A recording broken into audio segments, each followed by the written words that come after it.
বন্যার পানি নেমেছে কিন্তু শুকায়নি ক্ষয়ক্ষতির চিহ্ন। বন্যায় কেবল আবাসস্থল নয়, কেড়ে নিয়েছে ফসল ও জীবিকার ভরসাও। শুক্রবার সকালে চট্টগ্রামের পতেঙ্গায় দুর্গত এলাকা পরিদর্শন করেন অর্থ ও পরিকল্পনা মন্ত্রী আমির খুরশিদ মাহমুদ চৌধুরী। এ সময় বন্যার্তদের মাঝে ত্রাণ সহায়তা দিয়ে বলেন, বন্যায় চট্টগ্রামে 7 লাখ মানুষ ক্ষতিগ্রস্ত হয়েছে। দ্রুত বন্যা পরবর্তী পুনর্বাসনে কাজ করছে সরকার। সবাইকে তো চাল দেওয়া হচ্ছে, রান্না করে খাওয়া দেওয়া হচ্ছে, শুকনো খাবার দেওয়া হচ্ছে এবং এরপরে পুনর্বাসনের কাজ শুরু হয়ে যাচ্ছে ইতিমধ্যে। এবং পুনর্বাসন কাজ চলবে যতক্ষণ পুনর্বাসন সম্পাদন না হবে পুরোপুরিভাবে, ততক্ষণ পুনর্বাসনের কাজ চলবে। সড়ক যেগুলো ভেঙে গেছে সবগুলো মেরামত করার জন্য নির্দেশ দেওয়া হয়েছে, ইতিমধ্যে সে কাজ শুরু হয়ে গেছে।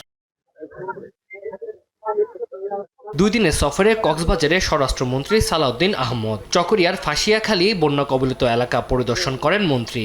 বলেন, সরকারিভাবে জরিপ করে বন্যা দুর্গত সবার কাছে পৌঁছে দেওয়া হবে ত্রাণ সহায়তা। ক্ষতিগ্রস্ত সড়ক, শিক্ষা প্রতিষ্ঠান সহ বিভিন্ন অবকাঠামো মেরামত করা হবে। আমরা সরকারিভাবে জরিপ পরিচালনা করছি।